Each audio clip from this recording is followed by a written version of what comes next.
the part of this event for last 27 years. STPI have always been the co-host of this event from the day one. And what a development movie has actually surpassed like Kantara can be shown to the world through the support of the government to the COE, and I'd like to propose if we can look at a development fund. I would a few startups who are focused on IPs from various parts of Karnataka. I'd like to request the government to look at creating a special development fund to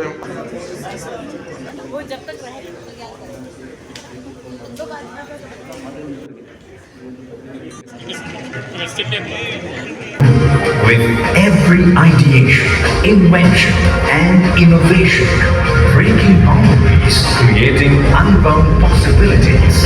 A city where ancient traditions breathe alongside cutting-edge innovation, home to pioneers, policy shapers, and dreamers.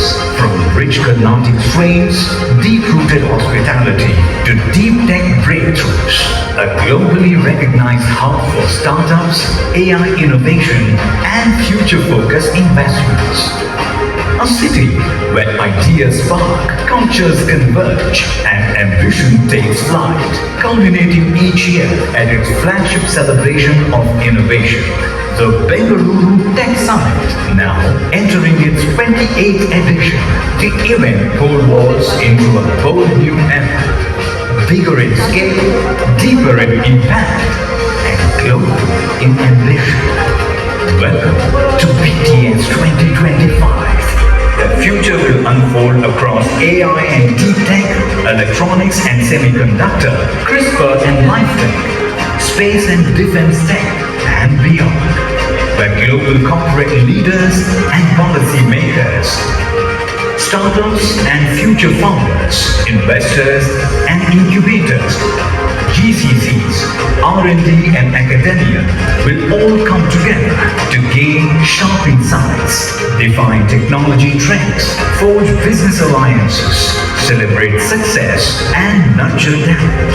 For the first time ever, Bengaluru Tech Summit moves to the iconic Bangalore International Exhibition Center, India's premier purpose-built green convention center, setting the stage for a bigger, bolder, and more immersive experience. Come, join us for a game-changing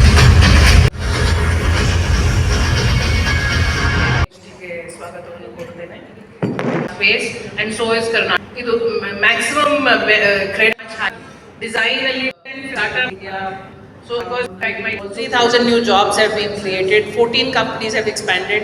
Honorable Minister was at Infosys campus just few days back. They have in Hubli, they have expanded and added number of jobs there. So ಈಗ ಬ್ಯಾಂಗ್ಳೂರ್ ಬಿಟ್ಟು ಬ್ಯಾಂಗ್ಳೂರ್ ಹೊರತುಪಡಿಸಿ ಮ್ಯಾಂಗ್ಳೂರ್, ಬೆಳಗಾವಿ, ಮೈಸೂರು ಎಲ್ಲ ಕಡೆ ಸಾಕಷ್ಟು companies ಬರ್ತಾ ಇದೆ, ಸಾಕಷ್ಟು ಈ ಜಾಬ್ಸ್ ಅನ್ನು ಕ್ರಿಯೇಟ್ ಆಗ್ತಾ ಇದೆ. From leapfrogging to pole vaulting, we are really going to move to the next level, make it much sectors. 10 minutes, 6 days this time. Bengaluru palace ಅಲ್ಲಿ ಆ ಒಂದು ಕಾರ್ಯಕ್ರಮ ನಾವು ಇತ್ತೀಚಿನ ವರ್ಷಗಳಲ್ಲಿ ನಮ್ಮಲ್ಲಿರ್ತಕ್ಕಂಥ ಇತ್ತೀಚೆಗೆ ಬೆಳಗಾವಿಯಲ್ಲಾಗಿರ್ಬೋದು, ಹುಬ್ಳಿಯಲ್ಲಾಗಿರ್ಬೋದು, ಮಂಗಳೂರಲ್ಲಾಗಿರ್ಬೋದು, ಮೈಸೂರಲ್ಲಾಗಿರ್ಬೋದು, ಇಲ್ಲಿ ಮಾಡಿದಂಥ ರೋಡ್ ಶೋ ಕಾರ್ಯಕ್ರಮಗಳಲ್ಲಿ ಜನರ ಒಂದು ಕೊಟ್ಟಿರ್ತಕ್ಕಂಥ ಪ್ರತಿಕ್ರಿಯೆ ನಾವು ನೋಡಿದ್ದೇವೆ. ಅಥವಾ ಡೆಲ್ಲಿಯಲ್ಲಿ ನಡೆದಂಥ ಅಂಬಾಸಿಡರ್ ಸಮಿಟ್ ಅಲ್ಲಿ ಬೇರೆ ಬೇರೆ ವಿದೇಶಗಳಿಂದ ಬಂದಂಥ ಅಂಬಾಸಿಡರ್ಸು, ಕಾನ್ಸುಲೇಟ್ನ ಸದಸ್ಯರು ಬಂದು ಭಾಗವಹಿಸಿ ಅವರ ಪ್ರತಿಕ್ರಿಯೆ ನೋಡಿದ್ರೆ 100% ನಾವೇನೋ 1 ಲಕ್ಷ ಜನರ ಒಂದು ನಿರೀಕ್ಷೆ ಇಟ್ಕೊಂಡಿದ್ದೀವಿ. ಅದನ್ನ ನಾವು ಪೂರೈಸ್ತೀವಿ ಅನ್ನೋ ಸಂಪೂರ್ಣವಾದಂಥ ಒಂದು ವಿಶ್ವಾಸ ಇದೆ. ಯಾವ ರೀತಿಯಲ್ಲಿ ಬ್ಯಾಂಗ್ಳೂರ್ ಟೆಕ್ ಸಮಿಟ್ನ ಒಂದು ವೇದಿಕೆ ವರ್ಷಾನುವರ್ಷ ಬೆಳೀತಾ ಬರ್ತಾ ಇದೆ, ಜಾಗತಿಕ ಮಟ್ಟದಲ್ಲಿ ಬೆಂಗಳೂರಿನ ಒಂದು ಪಾತ್ರ ಮತ್ತೆ ನೇತೃತ್ವ ಕೂಡ IT-ಯಲ್ಲಿ ಅದೇ ರೀತಿಯಲ್ಲಿ ಬೆಳೀತಾ ಹೋಗ್ತಾ ಇರ್ತಕ್ಕಂಥದ್ದನ್ನು ನಾವೆಲ್ಲ ಕೂಡ ನೋಡ್ತಾ ಇದ್ದೀವಿ. From being the back office of the world, now we are transforming into being a product capital of the world. ಅದೇ ರೀತಿ ಇಟ್ಕೊಂಡಿದ್ದೀವಿ. ಆ ಗುರಿನ ಸಾಧಿಸಬೇಕಂದ್ರೆ ಈ ಎಲ್ಲ ಕಾರ್ಯಕ್ರಮಗಳ ಮುಖಾಂತರವಾಗಿ ಜನನ ಕರ್ನಾಟಕ ರಾಜ್ಯಕ್ಕೆ ಆಕರ್ಷಣೆ ಮಾಡುವ ಮುಖಾಂತರವಾಗಿ ಈ ಒಂದು ಎಕಾನಮಿನ ನಾವು ಮಾಡಬೇಕಾಗುತ್ತೆ. ಎಲ್ಲರೂ ಮುಖ್ಯಮಂತ್ರಿಗಳು ಹಾಗೂ ಉಪಮುಖ್ಯಮಂತ್ರಿಗಳು ಒಬ್ಬ ರಾಜ್ಯದ್ದು ಎಲ್ಲ ಡೆಲ್ಲಿನಲ್ಲಿರುವಂಥ ಎಲ್ಲ ರಾಯಭಾರಿಗಳಿಗೂ ಕೂಡ ಆಹ್ವಾನ ನೀಡಿ ಸುಮಾರು 120ಕ್ಕಿಂತ ಹೆಚ್ಚು ದೇಶದ ರಾಯಭಾರಿಗಳಿರ್ಬೋದು, ಕೌನ್ಸಿಲ್ ಜನರಲ್ಸ್ ಇರ್ಬೋದು ಅಥವಾ ಸೆಕೆಂಡ್ ಇನ್ ಕಮಾಂಡ್ ಡಿಫ್ರೆಂಟ್ ಕಂಟ್ರೀಸ್ ಅನ್ನೋರು ಅಲ್ಲಿ ಒಂದು ಬ್ರಿಡ್ಜ್ ಟು ಬೆಂಗಳೂರು ಅಂತ ಕಾರ್ಯಕ್ರಮವನ್ನು ನಾವು ಮಾಡ್ತೀವಿ. ಅದನ್ನು ಮುಂದುವರಿಸ್ತಾ ಇಲ್ಲಿನ ನಮ್ಮ ಸ್ಥಳೀಯ ಯಾರು ಚೇರ್ಮನ್ಗಳಿರ್ತಾರೆ ಅಥವಾ ಸಿಇಒಗಳಿರ್ತಾರೆ, MDಗಳಿರ್ತಾರೆ, ಅವ್ರ ಜೊತೆ ಪ್ರತಿ ವರ್ಷ ನಾವು ಒಂದು ಸಂವಾದ ನಡೆಸ್ತೀವಿ. ಅವರ ಸಲಹೆಗಳನ್ನು ಕೊಡ್ತೀವಿ. ಒಂದು ನೀಲಿ ನಕ್ಷೆಯನ್ನು ನಾವು ತಯಾರು ಮಾಡ್ತೀವಿ. ಅದು is open for business, is open for skilling, is open for innovation, is open for invention ಅಂತ ಒಂದು ಬೆಂಗಳೂರು ಟೆಕ್ ಸಮಿಟ್ ಕೂಡ ಅದೇ ನಿಟ್ಟಿನಲ್ಲಿ, ಅದೇ ದಿಕ್ಕಿನಲ್ಲಿ ಒಂದು ಅಥವಾ ಬೇರೆ ಬೇರೆ ತಂತ್ರಜ್ಞಾನ ಏನು ಬರ್ತಾ ಇದೆ, it is causing huge disruption in sectors. ಅದು ಹೆಲ್ತ್ ಸೆಕ್ಟರ್ ಇರ್ಬೋದು, ಲೈಫ್ ಸೈನ್ಸ್ ಸೆಕ್ಟರ್ ಇರ್ಬೋದು, ಪ್ರೊಸೆಸಸ್ ಇನ್ ಇನ್ಫಾರ್ಮೇಷನ್ ಟೆಕ್ನಾಲಜಿ ಇರ್ಬೋದು, ಏರೋಸ್ಪೇಸ್ ಇರ್ಬೋದು, ಮರೈನ್ ಬಯೋಟೆಕ್ ಇರ್ಬೋದು, ಹೀಗೆ ಎಲ್ಲ ವಲಯದಲ್ಲೂ ಸಾಕಷ್ಟು ಡಿಸ್ರಪ್ಷನ್ ಆಗ್ತಾ ಇದೆ. ಸೊ ಆ ಡಿಸ್ರಪ್ಷನನ್ನು ಹೇಗೆ ಎದುರಿಸಬೇಕು, ಮತ್ತು ನಾವು ಒಂದು ರಾಜ್ಯವಾಗಿ ನಮ್ಮ ನೀತಿಗಳಿರ್ಬೋದು, ಯೋಜನೆಗಳಿರ್ಬೋದು ಜಾಸ್ತಿ ಅಂದರೆ ನಮ್ಮ ನವೋದ್ಯಮಗಳೇ ಜಾಸ್ತಿ ಇರ್ತದೆ. So this time we are expecting close to around 20,000 startup founders across the country. 1,000+ investors ಇರ್ತಾರೆ. 15,000 delegates ಅನ್ನು ನಾವು ಟಾರ್ಗೆಟ್ ಮಾಡಿದ್ದೀವಿ. ಮತ್ತು more than 600 speakers and 1,200 exhibitors ಇರ್ತಾರೆ.